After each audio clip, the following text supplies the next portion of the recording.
atravesado por la determinación. Y que por otro lado, el objeto de las ciencias sociales, en el objeto de las ciencias sociales, prevalecía la libertad.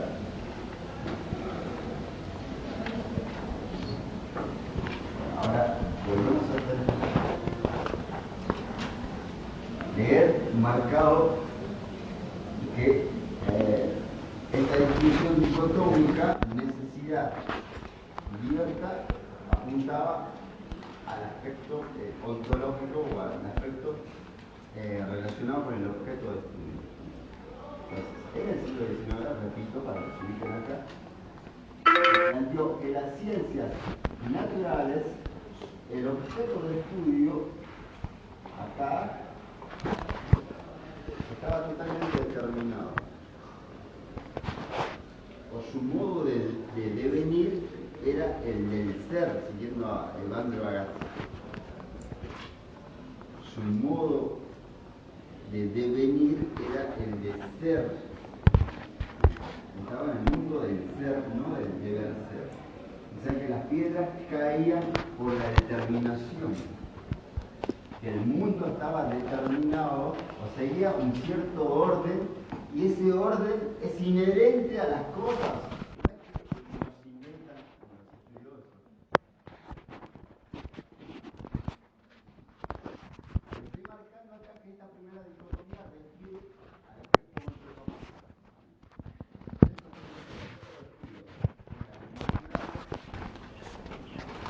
Estaba determinado.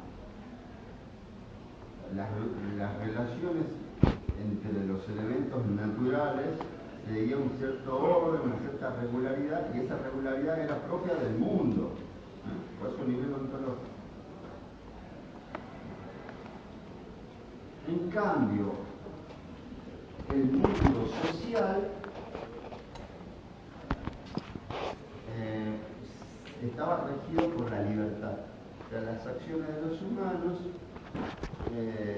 se guiaban por el libre albedrío. O sea, cada uno decidía qué hacer.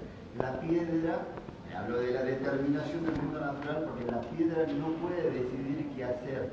Está determinada a caer. ¿Sí? No puede decidir qué hacer, no tiene la libertad de decir caigo o no caigo. El humano sí tiene la posibilidad, diría, siguiendo esta dicotomía, de decidir voy a hacer o sigo durmiendo. ¿Bien? Entonces se planteaba desde este lugar esta dicotomía. Entonces volvemos ahora sí. Estoy hablando de acá por eso, ¿sí? Tengo en mente eso y volvemos a la dicotomía. Entonces, se hacía esta distinción. Las ciencias naturales eran ciencias de la necesidad. El mundo natural estaba atravesado por la necesidad. La piedra no puede no caer, tiene que caer porque así está hecho el mundo. Y el humano se rige por la libertad porque esa es su condición. Por eso me refiero al aspecto ontológico.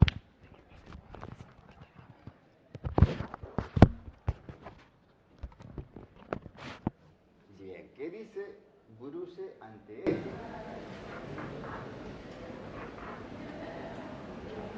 Bueno, Bruce dice que esto no podía sostenerse. ¿Por qué? Porque en ambas ciencias encontramos tanto necesidad como libertad. Ese sería el siguiente. En ambas ciencias, tanto naturales como sociales, encontramos tanto aspectos como relacionados con la necesidad como con la libertad. ¿Qué quiere decir esto? Que el mundo natural, o sea, el que rige a las piedras, a los planetas, a las montañas, es verdad, las regularidades que rigen a esos elementos son del orden ontológico, pero no solamente el ordenamiento está determinado por esa determinación, valga la repetición, sino también encontramos algo que podría ser parecido a la libertad, dice Bruce, que sería el azar. Hay cosas en el mundo natural que siguen un orden, o sea, siguen una regularidad, y hay cosas en el mundo natural que tienen como cierta libertad que llamamos azar. Que puede pasar que suceda una cosa, pero puede pasar que suceda otra cosa, que no está determinado que sí o sí pase algo. Y bueno, los teóricos dicen, sobre todo esto se da a nivel microscópico y macroscópico. A nivel cuántico, llaman hoy, ahí podemos encontrar el azar como la libertad de los elementos naturales, y a niveles más elevados también. Entonces, en el mundo natural, el mundo natural, según Bruce, no estaría totalmente determinado, sino que también habría cierta libertad. Y a su vez, en el mundo social, es verdad, dice Bruce, hay libertad, pero también hay cierta determinación, que es la que decíamos hace un rato, que la sociedad nos determina de cierta forma, no con una libertad, el humano no tiene una libertad absoluta, sino que hay determinación, y sobre esa va a trabajar la ciencia. Sí, Juan. Si la pregunta es si en las ciencias naturales la definición de libertad no es la que se utiliza como entropía. ¿Es la que qué? Se utiliza como entropía a veces en ciencias naturales. Sí. También ahora en ciencias sociales. Sí, claro, ¿no? Ahora como que comparten los términos, están más cercanas a las ciencias sociales con las naturales. Pero tomo mucho del lenguaje de eso para Sí, sí. Por eso Bruce trae a colación esto de la libertad en el mundo natural, ¿no? Sí. Y entonces, en las ciencias sociales, el objeto de estudio también estaría atravesado por las determinaciones. Así que es lo que dijimos hace un rato. Ningún humano se guía por una libertad absoluta, sino siempre dentro de un marco de determinaciones de todo tipo, ¿no? Determinaciones sociales en general, religiosas, políticas, económicas, culturales. Entonces Bruce de esta forma dice, bueno, no es tan así. No es que el mundo, las ciencias sociales solamente trabajan con una entidad que está liberada totalmente, ni el mundo, ni las ciencias naturales trabajan con un mundo que está totalmente determinado. Hay ambos aspectos en ambas. Y de esta distinción ontológica se sigue la segunda dicotomía, que sería, mejor aún, vamos a hablar de esta tercera, ¿sí? Esa la vamos a ubicar luego ahí. Porque el mundo natural se sostenía en el siglo XIX, porque el mundo natural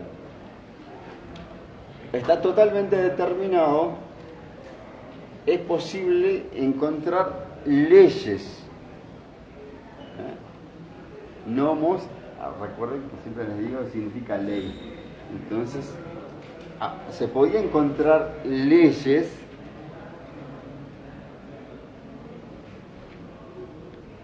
que nos hablen de esa necesidad del mundo natural. Entonces yo le decía, las piedras caen, entonces, bueno, desde luego, en el mundo natural podemos encontrar leyes, ciertas regularidades, pautas, inmanentes del ser, o del devenir, dice Bunge, o sea, de cómo vienen las cosas, cómo van siendo las cosas, cómo están siendo.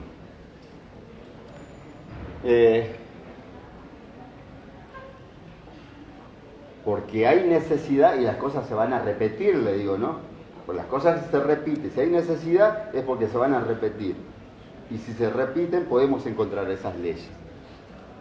En cambio se decía que al ser las ciencias sociales el objeto de estudio totalmente atravesado por la libertad, los estudios no podían ser otra cosa que ideográficos, o sea, estudios de casos únicos.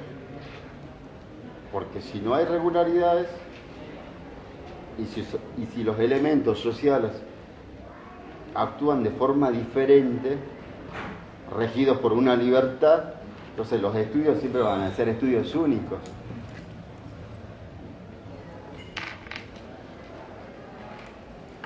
Se sigue esta segunda dicotomía de la primera, porque el mundo natural es regido por la determinación, es que podemos encontrar esas leyes que representen esa necesidad, y porque las ciencias sociales, el objeto de estudio de las ciencias sociales está atravesado por la libertad, es que los estudios no pueden ser otra cosa que de acciones individuales.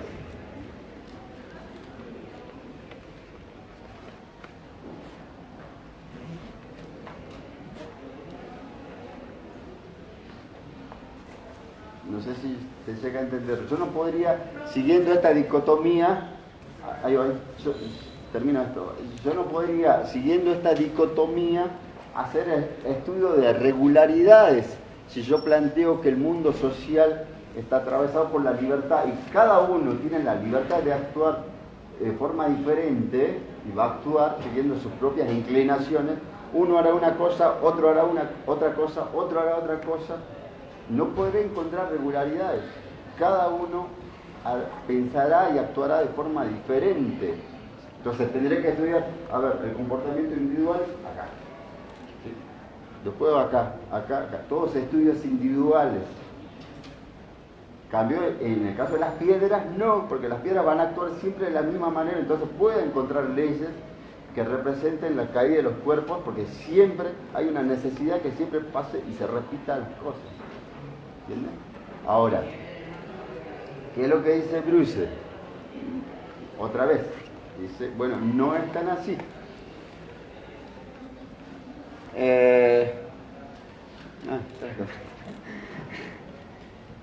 No es tan así.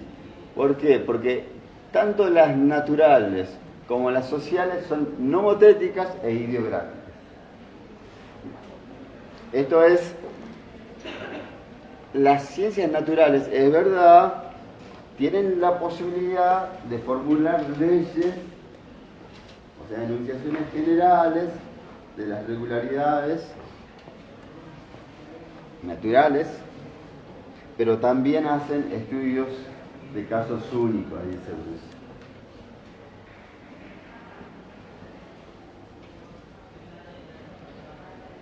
Bueno, pone muchos ejemplos, pero uno parecido al que ella pone sería el estudio de cómo se habría conformado el universo.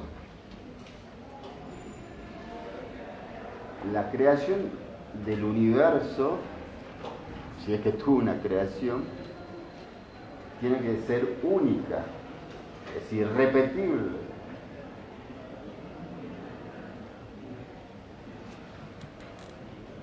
El Big Bang es único, irrepetible.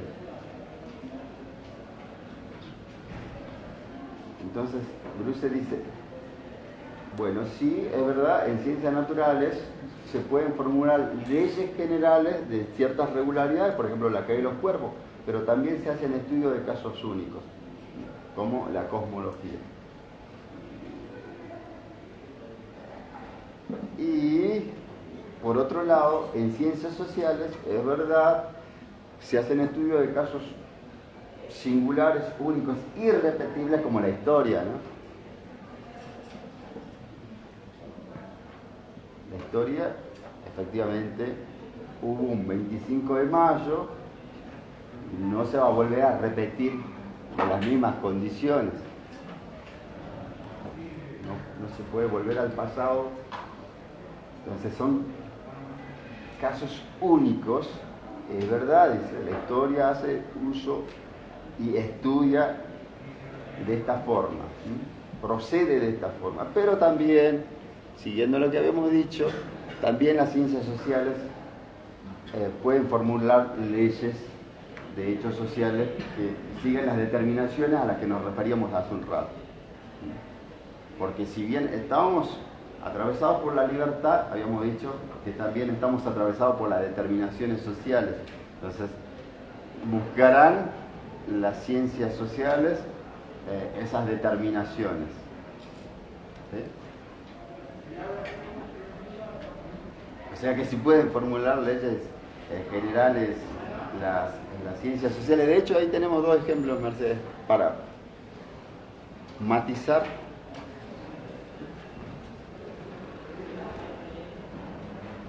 Por ejemplo, en todas las sociedades capitalistas, la probabilidad de obtener un empleo disminuye a medida que aumenta la tasa de desempleo.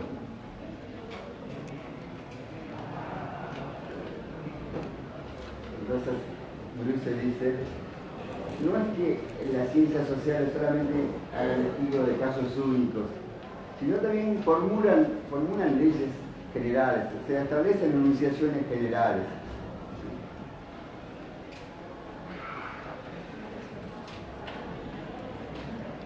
Y esta sería una enunciación general. ¿De qué? De hechos sociales.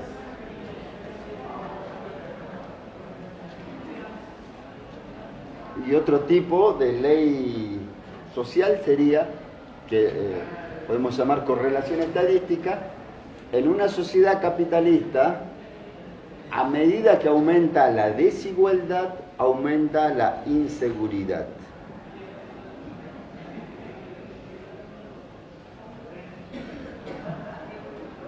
¿Sí? Estas dos variables se relacionan, plantea esta ley.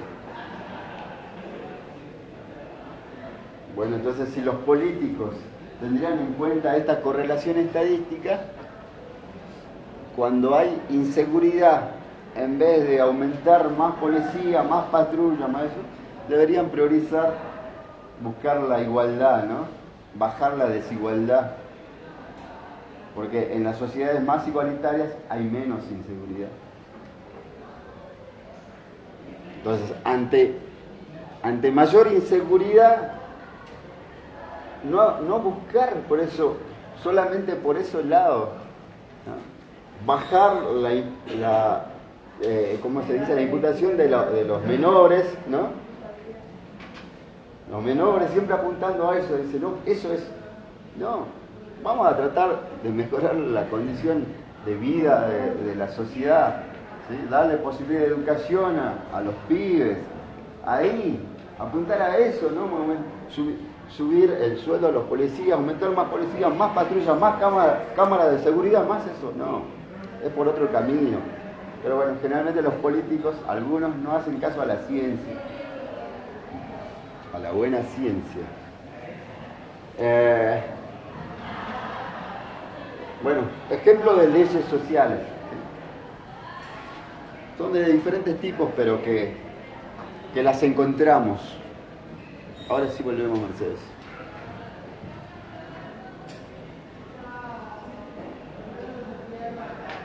Bueno, y finalmente, la otra dicotomía sería explicación-comprensión, que también sigue a las anteriores dicotomías.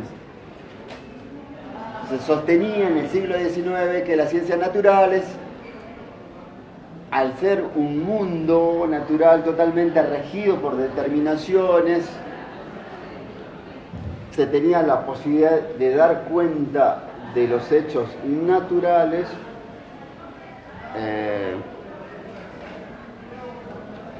con el método que llamamos explicación. Se podían explicar los hechos naturales porque estos se repetían.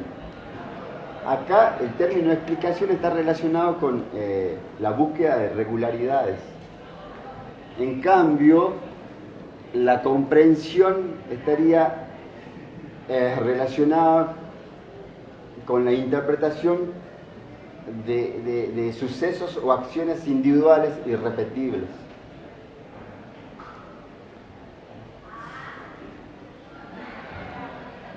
Que sería las cómo se moverían o cómo se rigen las acciones humanas, siguiendo esta dicotomía, ¿no? Entonces se planteaba, no se pueden explicar los sucesos humanos sino solamente comprenderlos, y para comprender las acciones individuales hay que poner ese suceso dentro de un contexto y buscar la significación de esa acción individual dentro de un contexto, porque esa misma acción en otro contexto puede significar otra cosa, ¿no?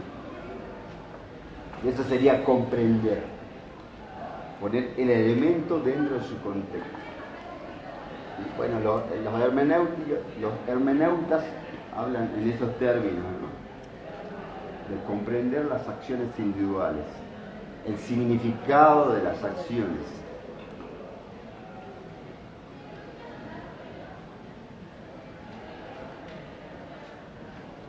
Repito,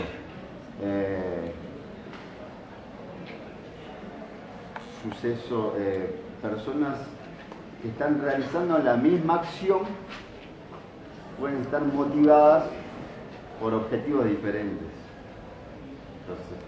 Entonces, ahí apuntaría la comprensión. Comprender por qué esta acción que parece similar tiene significados diferentes. ¿Bien? La comprensión por eso apunta a lo individual. Bueno, Bruce de la misma forma que con las anteriores dicotomías dice, en ciencias naturales se busca tanto la explicación como la comprensión. Las ciencias naturales explican y comprenden. Obviamente acá el término comprensión tiene otro significado. Y en ciencias sociales, siguiendo lo que habíamos dicho anteriormente, en ciencias sociales podemos explicar las regularidades, las determinaciones de las que habíamos referido hace un rato. Porque hay determinaciones sociales, no totales, absolutas, pero las hay, podemos dar cuenta de ellas, podemos explicar. Y a su vez podemos comprender en términos individuales, singulares. O sea que también en ciencias sociales, Bruce dice, bueno, también usamos la explicación. Las ciencias sociales explican y comprenden. Buscan regularidades y tratan de dar cuenta también de sucesos individuales, irrepetibles.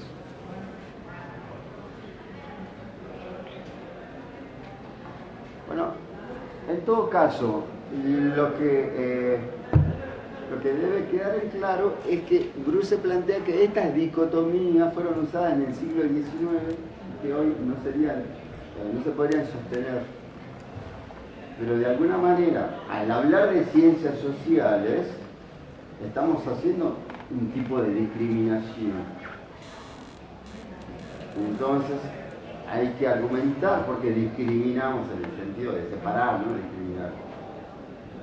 Y bueno, Bruce dice, vamos a marcar cuáles serían las diferencias entre las ciencias sociales de las naturales, que son los dos rasgos que ustedes ven en los prácticos. Bruce va a hablar de dos rasgos que nos permiten poder ubicar a las ciencias sociales por un lado y a las ciencias naturales por otro. Porque no es que ella dice, no hay posibilidad o no es conveniente separar las ciencias sociales por un lado y naturales por otro. No, también mantiene la distinción. Lo digo porque hay autores que plantean que no sería ya conveniente distinguirlas, que hay muchos puntos en común.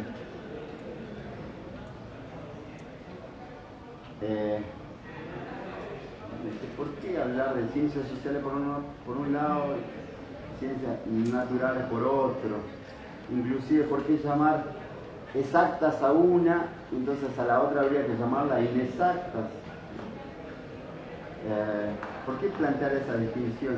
Otros dicen, bueno, pero en el objeto de estudio de las sociales también hay entidades que no son justamente relacionadas con lo social, o sea, que intervienen en otros elementos. Entonces, habría que hablar, por ejemplo, de socionaturales, ciencias socionaturales, en donde intervienen humanos y también elementos naturales. Entonces, hay muchos planteos, mucha discusión, pero sí. Intentamos todo el tiempo plantear una de un lado y otra cosa del otro. Vamos a dejar de lado un montón de objetos de estudio que tienen ambas dos. Es que es así. Hoy los entes que formarían parte de lo natural, por ejemplo, las computadoras, los dispositivos, eso están muy apegados a lo humano, ¿sí? Entonces, ahí es donde se acercan los humanos, en términos de Latour, con los no humanos. Ya no es fácil distinguir. Pero bueno, por lo menos hacemos la advertencia, ¿sí? En todo caso, Bruce sí hace esta distinción. Te digo porque hay que marcarlo. Inclusive Bruce hace la distinción y siempre, bueno, hay que discutirlos. A todos, ¿no? A todos hay que discutirnos. Entonces, Bruce plantea, dice, bueno, si estas distinciones no podrían sostenerse actualmente, yo planteo unas que sí podrían servir, dice Bruce. Entonces, ella va a decir, las ciencias sociales se van a distinguir por dos razones, o podemos distinguir las sociales y las naturales partiendo de estos dos puntos. Por un lado, al parecer, en las ciencias sociales hay un desdoblamiento del sujeto de conocimiento que no se daría en las naturales, ¿sí? Ese sería el punto de Bruce.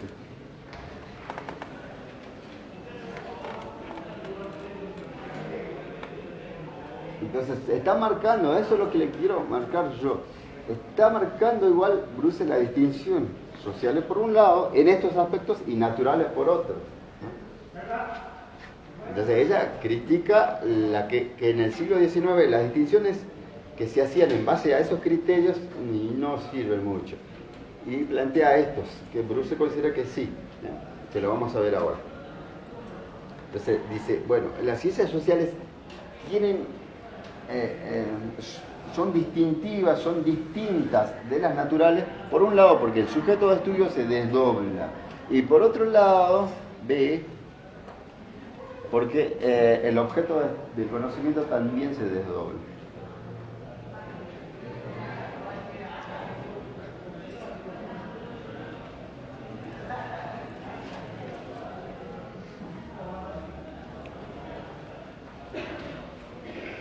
Bueno.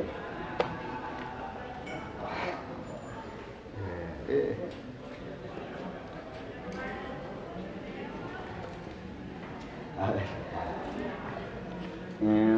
Distinción entre sociales y naturales, según B. Bruce, desdoblamiento del sujeto de conocimiento. Le voy a plantear la idea y luego vamos a hacer 5 minutos de pausa. Todo conocimiento implica dos elementos. Repito, todo conocimiento implica la participación de dos elementos. ¿Cuáles son? Sujeto por un lado, sujeto de conocimiento, ¿sí? Y objeto de conocimiento por otro. ¿Bien? Eso ya es un montón. Saber eso ya es un montón. Todo conocimiento implica estos dos elementos. Y habría que aumentar no solamente estos dos elementos, sino la relación de los dos elementos. Entre el sujeto que quiere conocer y entre el objeto que va a ser conocido, ¿no? Bueno, en ciencia, que es una forma de conocimiento, hay un sujeto que quiere conocer, que es el científico o la científica, ¿sí? Sea de las naturales o sea de las sociales, o de la forma, ¿sí? Y también va a haber un objeto de conocimiento, sea la naturaleza, sea la sociedad. Entonces, siempre, todo conocimiento, hay alguien que quiere conocer y un objeto que va a ser conocido. Y ese es el conocimiento, ¿no? La relación entre estos dos elementos, de la relación entre estos dos elementos va a surgir algo que nosotros podemos llamar el producto, ¿no? La idea, la proposición, el enunciado, la teoría, la reflexión. Bueno. Triangulación. A partir de esa distinción van a entender ustedes el planteo de Bruce. Solo si parten de esa distinción, de que todo conocimiento implica la relación de un sujeto y un objeto, si entienden esa distinción, entienden todo lo que sigue de Bruce. ¿Por qué? Porque, como verán en el título, se habla de desdoblamiento del sujeto de conocimiento, que es lo que le acabo de decir. En el conocimiento hay un sujeto y hay un objeto. Bueno, Bruce, por un lado, dice, el sujeto de conocimiento, en este caso en la ciencia, el científico, la científica, se va a desdoblar. Y por otro lado, va a decir en B que el objeto de conocimiento a su vez se va a desdoblar también. Pero está hablando de sujeto de conocimiento y objeto de conocimiento. ¿Sí? Bueno, 5 minutos y ya volvemos.